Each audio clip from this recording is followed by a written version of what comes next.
definitely many changes have come, and they will continue to, because people like yourself believe in those changes. And even if it's one person at a time, there is hope to make that change and to make things better. And we just can never give up, ever.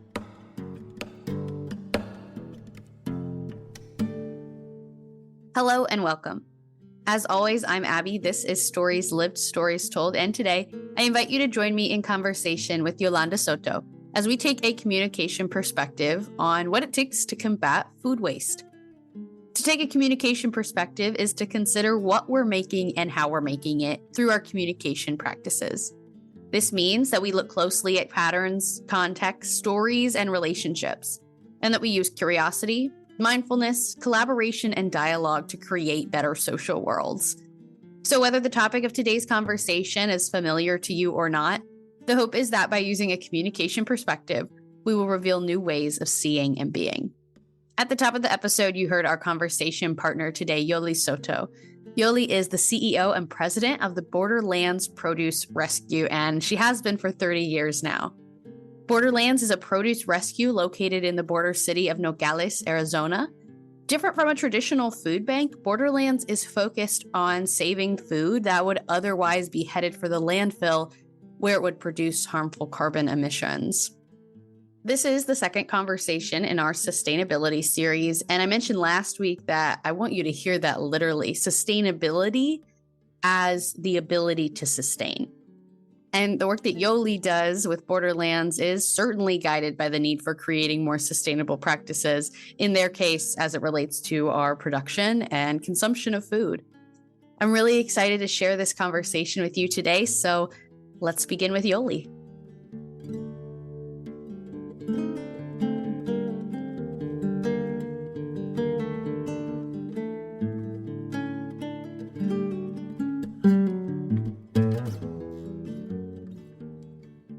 Hello, Yoli. Thank you so much for joining me for this conversation.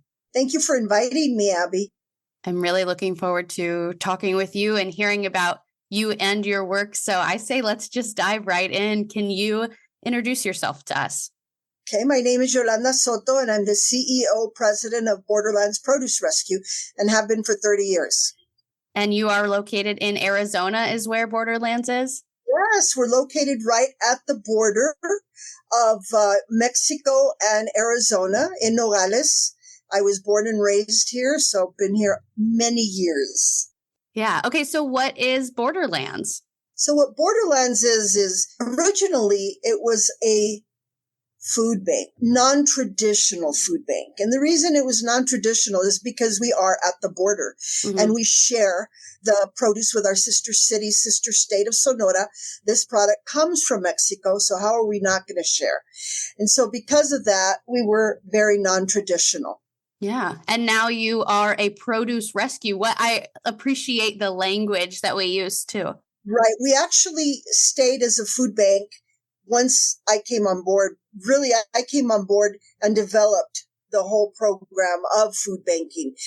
We reached out our community, a few board members, a few of the important people of our small little community reached out to the big city of Tucson and asked to help manage the food bank that they wanted to get started. They hired me.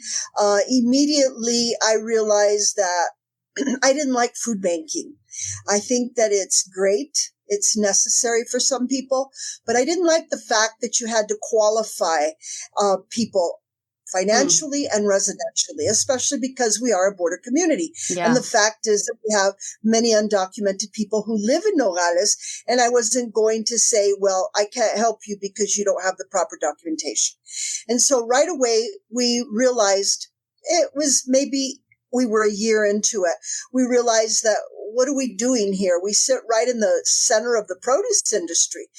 Let's just start doing something with nutritional value. As I said, food banking is great. At that time, it was a 30-pound box, emergency food box, and maybe another 30-pound box if someone qualified to pick up the governmental product, which used to be called the old cheese program. And so, for a month, I really didn't think that helped much. And so we decided, let's try to help people eat nutritiously by rescuing the produce that isn't being sold. Mm-hmm. So that's how we got into Borderlands Produce Rescue. Yeah, well, that's good to know kind of the meaning behind the name and what differentiates you from a food bank. Because I think probably a lot of people don't know about what you're referencing, the kind of things that get in the way that make food bank not actually as accessible to everybody, especially in the community that you're in. So it's so interesting to me how you can kind of address two issues at this intersection of you are feeding people who are hungry and also addressing this issue of food waste, which I think is one that people probably aren't as familiar with, or it's not as present for people. They're not seeing it. Doesn't happen right in front of them. So could you tell us a little bit about what food waste is happening and how Borderlands interacts with that? Well, that is one of our biggest challenges, Abbie. Our mission is dual. And so what it is absolutely rescuing this fresh produce, ugly produce, so to speak, so that we can get it out to people so that they can eat nutritiously at a very low contribution cost.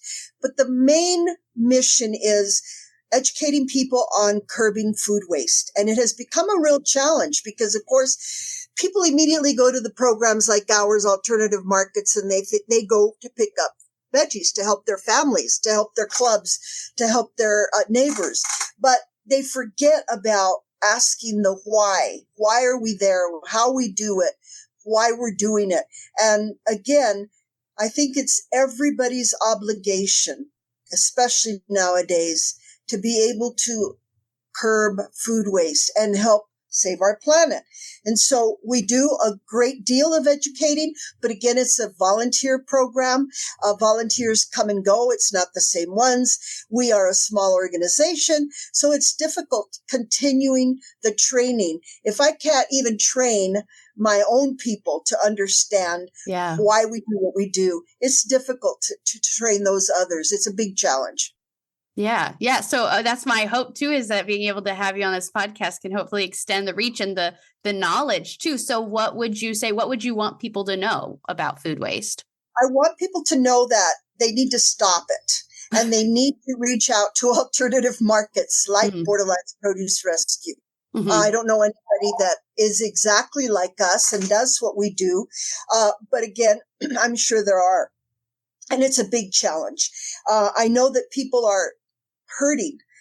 There's a lot of budget constraints. So naturally, the first thing that they are thinking of, hey, let's go pick up some fresh veggies and fruits, which are a very expensive commodity at a great contribution cost. But they don't stop and say, why are these people doing this? Where are they from? What's happening here? And those are the questions that I would like all of our supporters to start asking and spreading the word one by one. That is so important because we know that there's nothing better than word of mouth advertising.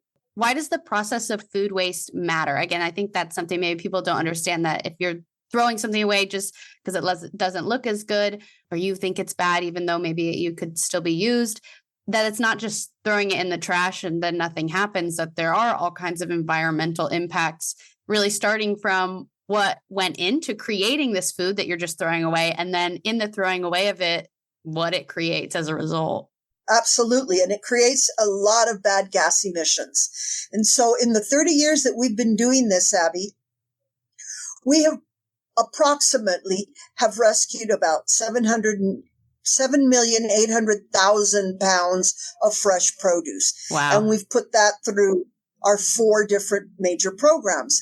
That amounts to about a little over 1.5 billion pounds of bad gas emissions that we've kept out of the landfill. That's a lot. Yeah. And those gas emissions, people don't understand that one at a time, we have created the problem with hurting our planet. A lot of people don't like the word climate change, but let's face it, we're seeing it on a daily basis. And with this type of produce, produces a tremendous amount of bad gas emissions. And so we want to try to keep it out as much as we can. Let's use it for compost, what we cannot, what perished, what we're not able to eat. But also what we're trying to do is let's go back to how it used to be a little bit, and let's freeze, let's dehydrate, let's can, let's put things into jars, let's have it prepared and ready for us to be able to use. Again, the economy is killing all of us. I'm really grateful that those people who are able to afford more than others are definitely learning to pay it forward. And I'm very grateful for that. We have, I'd say 50% of the supporters that we have are those who are doing just that. As far as people that use your produce rescue, pay it forward for others to be able to have access. Use our programs and pick up the produce. They can afford it. They pick up 3, 4, even 10 boxes, and they spread the wealth to their neighbors, to their clubs, to their churches, to the people on the street. As we know, most veggies can just be eaten raw. And so you don't have to worry about helping those people who don't have the appliances needed to cook up. It's better to eat it raw anyway. Mm-hmm. Yeah. And when you talk about, trying to eliminate food waste, correct me if I'm wrong, but you're not just talking about even on the individual end, but also the companies that produce the produce and ship it, that they're also a lot of times responsible for creating food waste. And so you work directly with them. Is that correct? Well, that's exactly right. And there's a lot of criticism of the produce industry. About 1/3 of what comes through our border here from Mexico via the United States and Canada for sale, an approximate 1/3 of it is for the United States and Canada to be purchased at the grocery stores, et cetera, et cetera. It's a very low percentage that the produce industry is not able to sell. I'm thinking maybe 6 to 7% at last time that we actually did any kind of a survey about it. Mm-hmm. And so I really believe that the produce industry is doing a great job. But again, it's the consumer. This is a consumer-driven market. Yeah. And maybe all of a sudden the consumer doesn't want to eat eggplant for some reason. And all of the growers, they grew all this eggplant because last year everybody wanted eggplant. Right. And the distributors have the contracts with the growers in Mexico, and they think, oh, great, not a problem. I'm going to sell all this eggplant. But all of a sudden it stagnates because the consumer doesn't want the eggplant. Or so many reasons. And so a lot of what we do, of course, is also educate the consumers, educate our supporters on how to use the products that maybe aren't cultural to them or not popular, or they just don't want to have anything to do with it, especially the youth. The kids are what also drive what mama goes and buys at the supermarket. Yeah.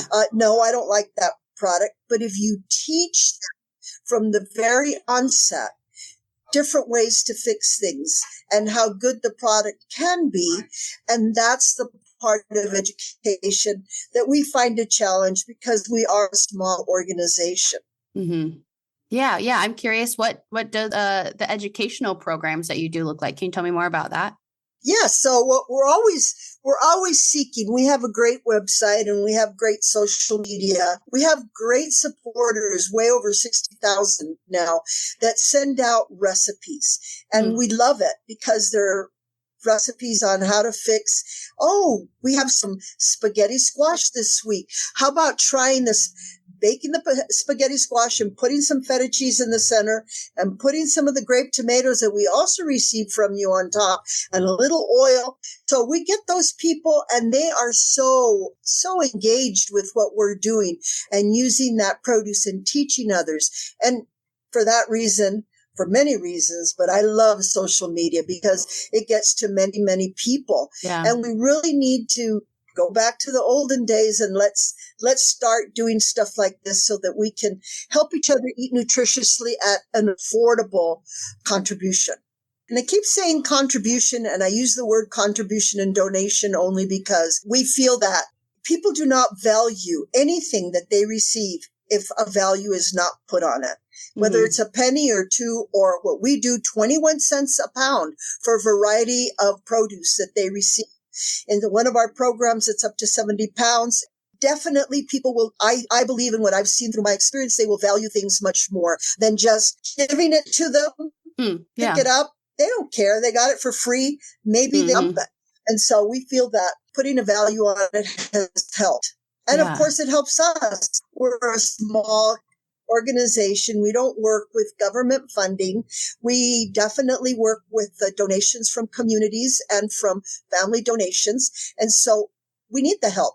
Yeah. And you're not just serving your local community anymore. Is that right? That you've also expanded and provide and redistribute produce to people in other states as well, even beyond Arizona? Absolutely. For the 30 years that I've been doing this, we've always had an outside programs, not just Arizona, not just our county, not just our city, but also about 23 other states that we offer this product to. Whenever we have a saturated market, and we've saturated Arizona, we have a lot of eggplant, a lot of cucumber, a lot of watermelon, and I start offering it out to our hunger organization partners. And we ask them for a 4-penny a pound contribution to help us because, of course, we have to pick up the product. We have to stage it in our warehouse. We have to unload it and then reload it on the tractors that are sent to pick up the product to go out of state. Yeah. And that program is called Produce Travels. Our Arizona program is our largest program, and it's called Produce on Wheels Without Waste. And we use the acronym POWWOW with periods after each letter. And I really want to state that clearly because, some people don't like you to borrow their language, although we all borrow each other's languages in order to be able to communicate. But again, it's just an acronym. And I love acronyms. Our program here locally is called Veggies Are Us. And then our PAC program, PAC, stands for Potpourri for Animals and Compost. At my age, it's easier to remember acronyms. Yeah, no, that was definitely helpful. That's really neat. I'm curious, you said you've been doing this for 30 years. What are the experience you've had? What have you seen that led you to feel passionate about this work and to see a need for the work that the Produce Rescue is doing? Waste, too much waste and too much need. And I used to work for the court systems for 13 years. And so I saw, of course, a lot of need among the people that we would deal with. I saw that there were a lot of crimes committed because of food insecurity and reasons around food. I think that meals are the most important thing that bring families together. And I think that everybody should be able to share in that and participate and have nutritional meals. I saw that there's a lot of racism involved in food systems, and I don't like it.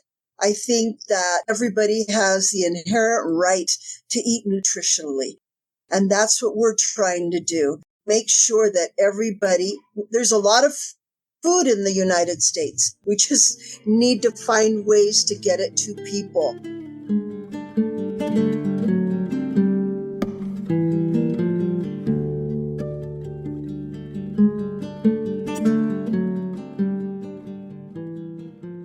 You say that, surely there are other organizations that maybe have similar missions to you, but not enough, probably. And so it's a bummer, but also kind of makes sense that maybe what you're doing is unique. I'm curious about why is the produce industry, why are these bigger companies themselves not making more of an effort to reduce food waste? Why do we need organizations like yours right now? Because we all have certain things that we do.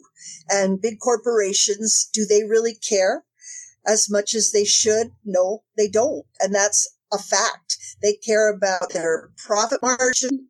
It took a long time, and it continues to happen that we have to be educating the produce industry. Why would you dump instead of donate to us?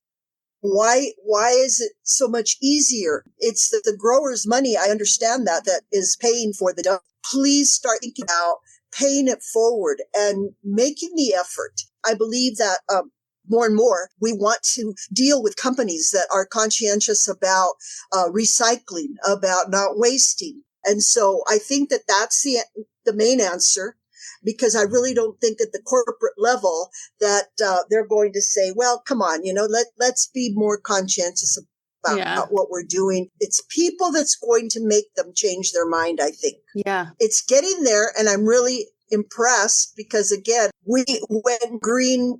I wish that more of the hunger organization didn't try to reinvent the wheel, but would be helpful to each other and being able to spread the wealth, helping each other.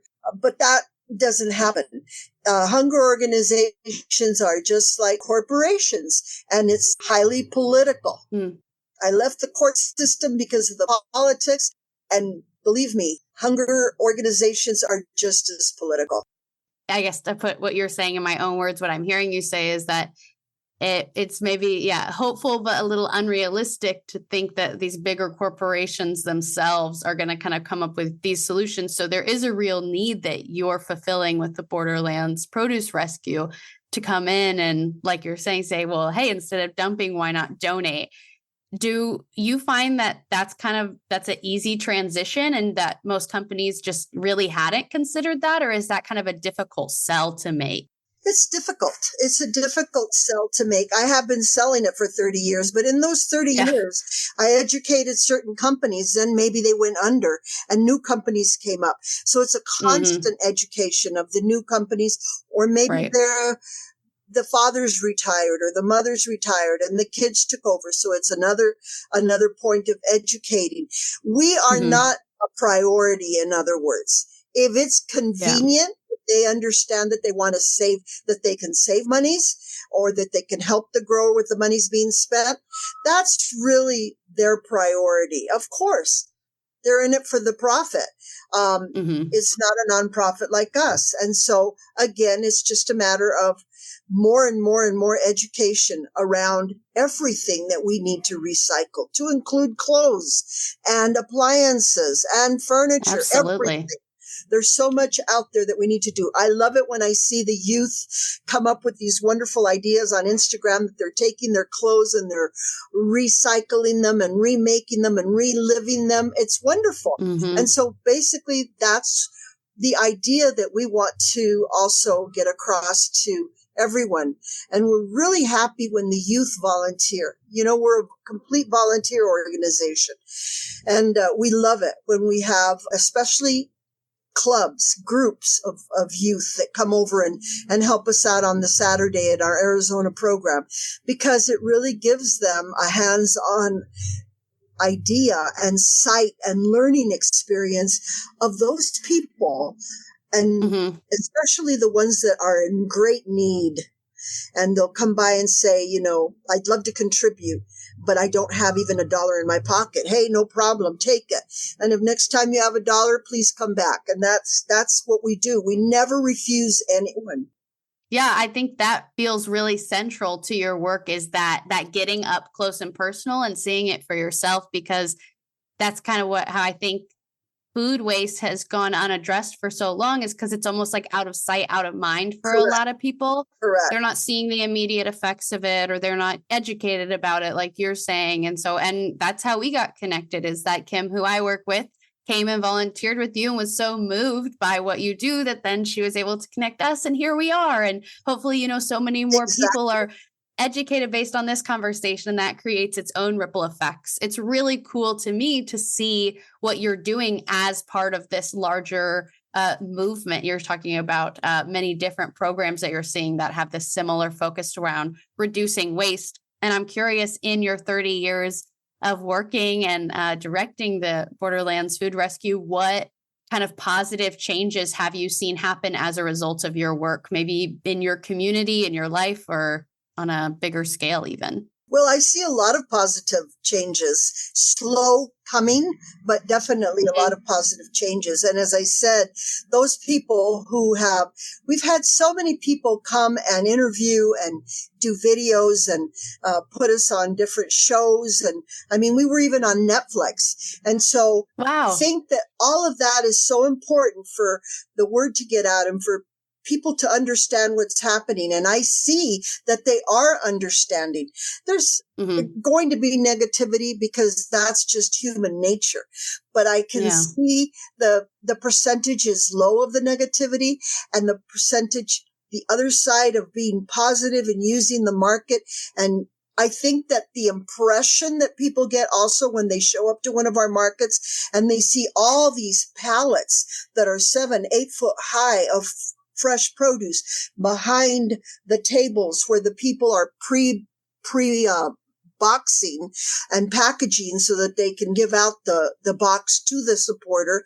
I think that definitely makes people stop and think, wow, I go to the market and I see little things.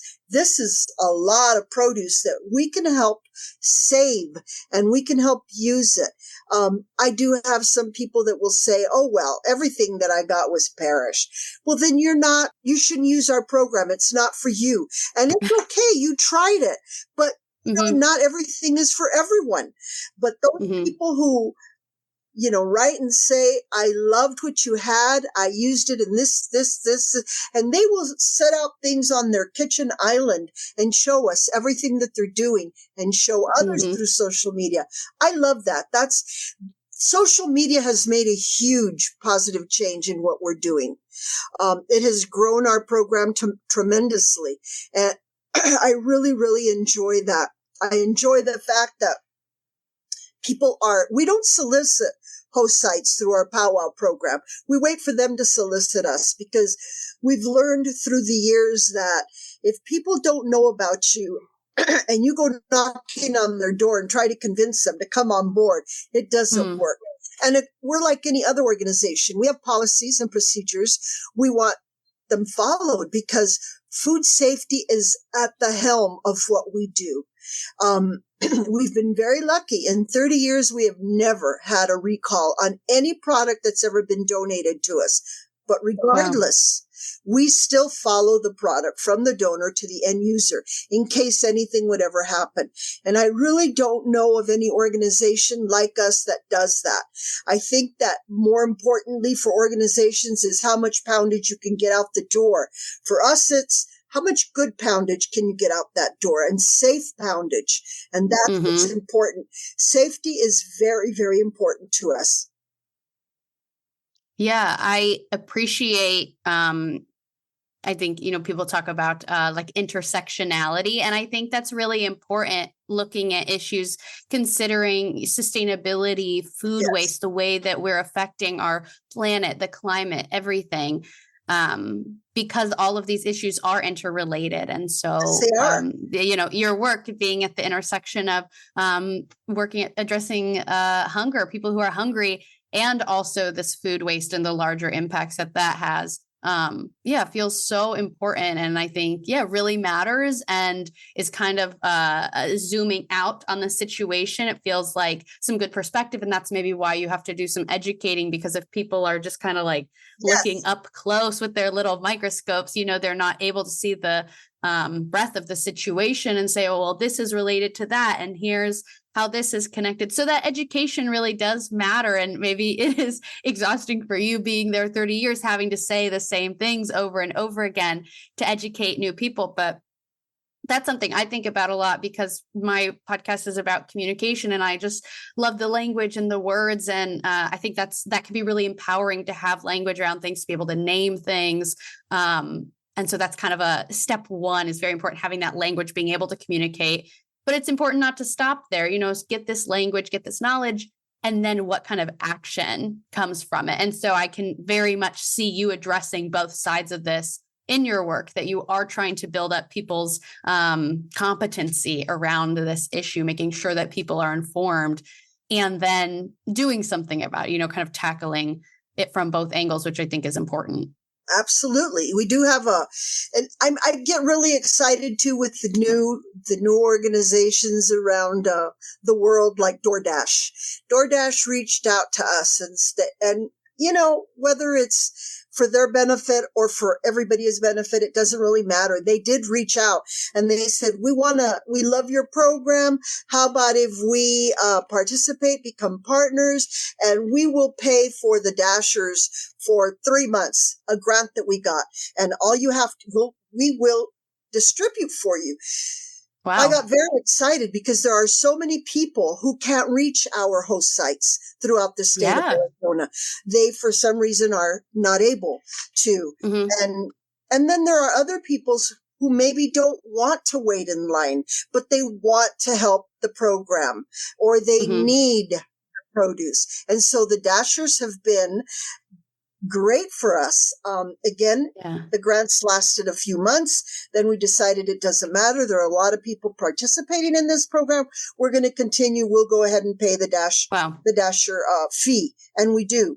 And that program has grown tremendously. We probably have at least 250, 300 boxes that are delivered from every weekend from each host site. So that makes a big difference in reaching those who can't reach us. I love the newness. I love that we get a lot of students. Of course, we have the University of Arizona and Arizona State University, and they're reaching out constantly. Again, is it convenient to them because they need to fulfill this project for themselves? It doesn't matter if it is or not. I love that. As a matter of fact, yesterday I met with a young woman from Indonesia. I met with her in Tucson for an interview.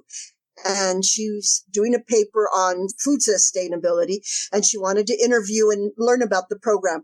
And, I'll make that trip. It's 60 miles, 120 round trip, whatever it is, and the time, because that one person I know is going to reach a lot of others. And you know what? Yeah. I never tire of the education. I never tire of the people wanting to learn. I love it.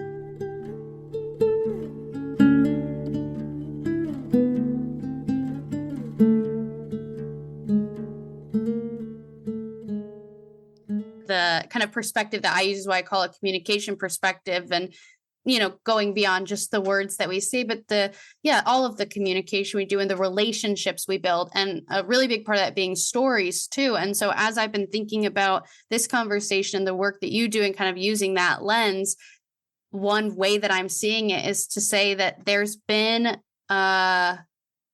one kind of story that's been told about our relationship to food. I think about my own relationship to food in being, and how I was raised. Like, there's not a lot of conversation. There's not a lot of knowledge out there about trying to create this more mindful relationship to food that is not wasteful. And so I see that as kind of like an old story. And then we get to come in and have the opportunity to say, okay, this is the story that's been handed to us, which is one that's telling us that you can waste food, and it doesn't matter what the effects that your actions have on the planet, because we don't think about those things. We don't prioritize those things. We can be handed that story and kind of look at it and say, do we buy this? Like, does this serve us? Do we agree with this? And then we get the choice, because we're participants in the world and get to, make choices and affect change. We get to say, I think we're going to try to start telling a new story. So your work is part of this new story that says, no, this is actually what our relationship to food needs to be. And it matters that we're not creating all this waste. And it matters that we're not creating all these gases that are harming the climate. All of these things matter. And it matters for us to be mindful about it. I love the way you put it. And you're right. Storytelling is so important. And if we can get those stories to be told, as you're saying, by the future, the young people, and there's so much depression amongst our youth because of what we've done to the planet and because of what's going on. Not that it hasn't been going on forever. Some people will say, hey, this has always happened. Well, but you can't accept that. You have to accept change. Change is very important, and it has to happen. And we have to help each other so that we leave our footprint, first of all, on this planet, and we continue to leave it on the planet. Yeah, the other language that's coming to me as I think about this is considering the context and how that shapes us. Because like you're saying, we have to believe that we can change things. Because if we don't, then you're just hopeless. And what's the point, and why do anything? But if you really believe that you can create change, part of, again, my communication perspective is rooted in this specific communication theory called coordinated management of meaning, which is very complex, but there's some really great truths at the core of it. And one of these very important parts of it is this understanding of not just looking at context as, this kind of thing that's floating over us, but within that, these layers of context, that we have the context of our individual relationships, but then the larger context of our communities and our society and our culture, and how are all of these things shaping us? And importantly, which one's shaping us the most, kind of seeing it as a hierarchy so that we can kind of answer that question of like why or what's motivating us in a moment. And so I also thinking like, okay, these big companies, their highest level of context, what is motivating them the most is profit. And so, yes, they dump food. But if we can kind of change individually and as a community, as a culture, change our highest level context to be one where we are most motivated by creating sustainable practices around our food consumption and ending food waste, then that changes what I think we think is possible, and it changes how we act to make the choice to be motivated by something different, or kind of hold ourselves to this different standard is how I see it. Absolutely. And we have changed many of the very huge organizations, we meaning the people, because even USDA that used to say, anything that's expired, throw it away. They've changed and they say, no, use your common sense, use your smell, use your taste. Just because it's expired doesn't mean that it's bad. Think on this. And so definitely many changes have come, and they will continue to, because people like yourself believe in those changes. And even if it's one person at a time, there is hope to make that change and to make things better. And we just can never give up, ever.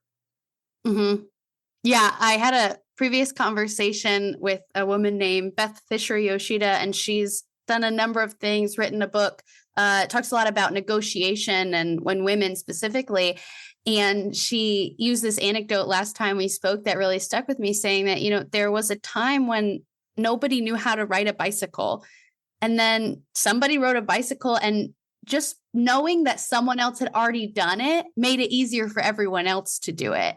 And I think of it like that. And that's why that individual level does matter, because if you can interact with people that are like, I'm thoughtful about my sustainability practice, then maybe that makes you go, I could probably also be thoughtful about my sustainability practices. It's tangible. It's doable for people that way. I get a lot of requests. Another big challenge for me has been, of course, and it's, I'm already older. I should be retired actually, but what would I be doing at home?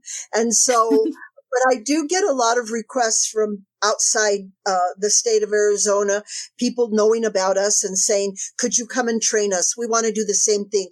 How did you do it? Well, of course I would love to if I was younger, but I would love to if their monies were there too, because that's what I wish that more foundations and organizations like United Way and organizations like Salvation Army, whichever they are that have the monies to be able to partner with people like us and grow what we're doing and spread it out. I was given an award of, I don't know, it could be 7 or 8 years ago from the Nonprofit Times.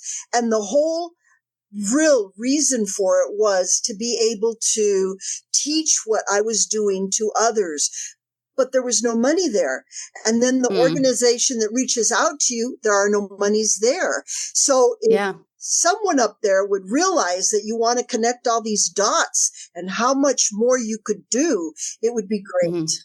Yes, that's kind of a good, call to action, say that it is the individual level and that matters. And then also systemically, we have to have money behind it to be able to make it happen. Yes. Yeah. That's the way it is. Yeah. Well, that's to me is part of this kind of intersectional lens too. That's just realistic to say, okay, at this intersection we're trying to function at, we also exist in a capitalist society in the United States. And so this money really does matter and can be used. But I'm hopeful that us having this conversation and being able to share it can be part of, again, this continued education and just hopefully this big push towards more and more action inspired by what you do. And so I'm hopeful that resources can continue to expand your work in the way that you need them. Yeah. And I want to tell you, besides the fact that everything we do is with the help of volunteers, most of our programs, of course, all of our programs. But I want to say that we also have a great program with the Arizona Department of Corrections. And not a lot of people have those programs. I am Yeah. a firm believer in not imprisoning people unless it's for a violent crime. I think that we need to back off on and do more education and more rehab in helping people. But the way we help is that the unit that we get our helpers from that are incarcerated is in Tucson, Arizona, and they're driven down here 4 times a week, and they stay an approximate 7 hours. And they really are the backbone of what we do, because with our small staff, it's 7 people that we have, we could never accomplish, rescuing 20 to 40 million pounds annually of produce and distributing it as we do. Yeah. Without them, it could not be. They're wonderful people who have made mistakes and gotten caught.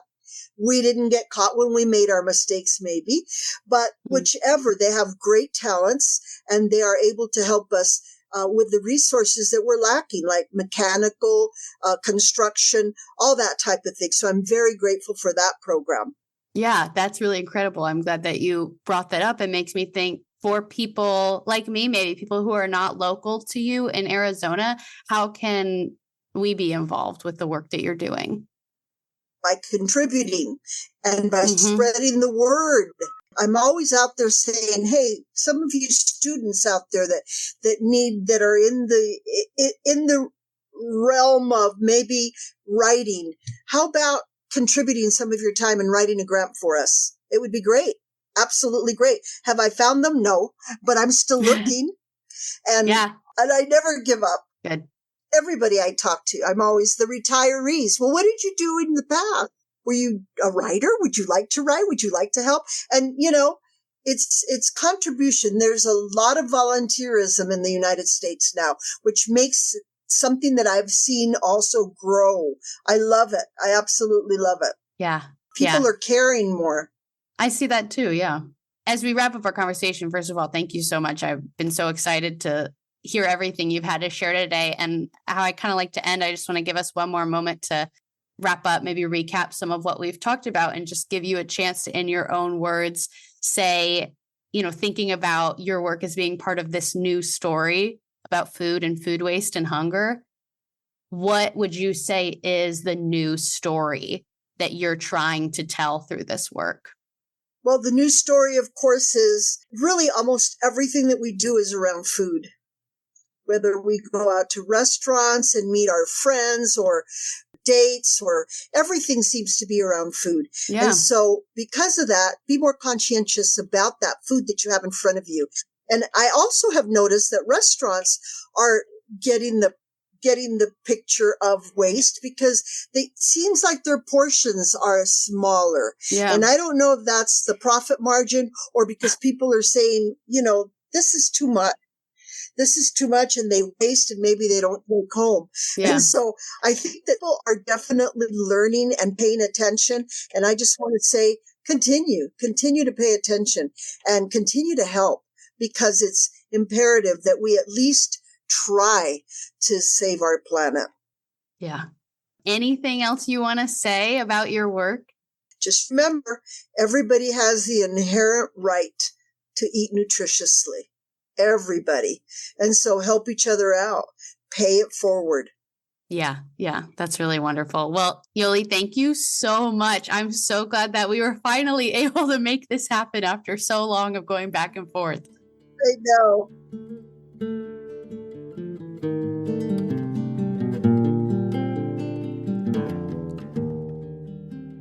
Okay, that is all for our conversation with Yoli.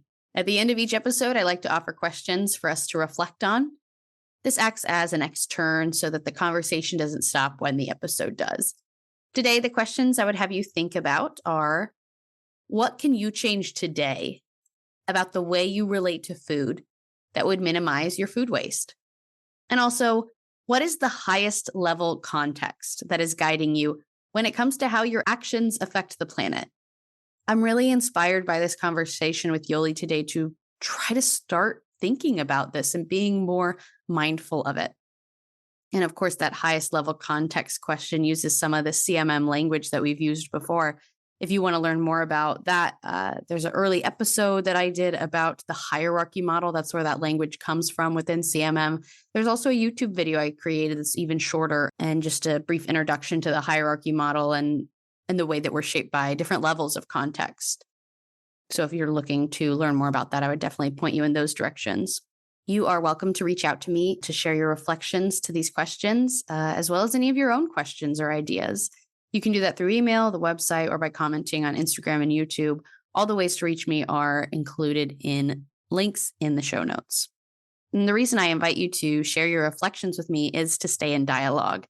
Other great ways to keep dialogue going are to follow the show wherever you listen, leave a rating and review, and most importantly to me, share episodes.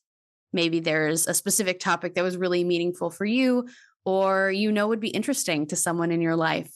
You'd be doing a great service to growing this community by sharing meaningful episodes with other people in your life and bringing them into the dialogue as well.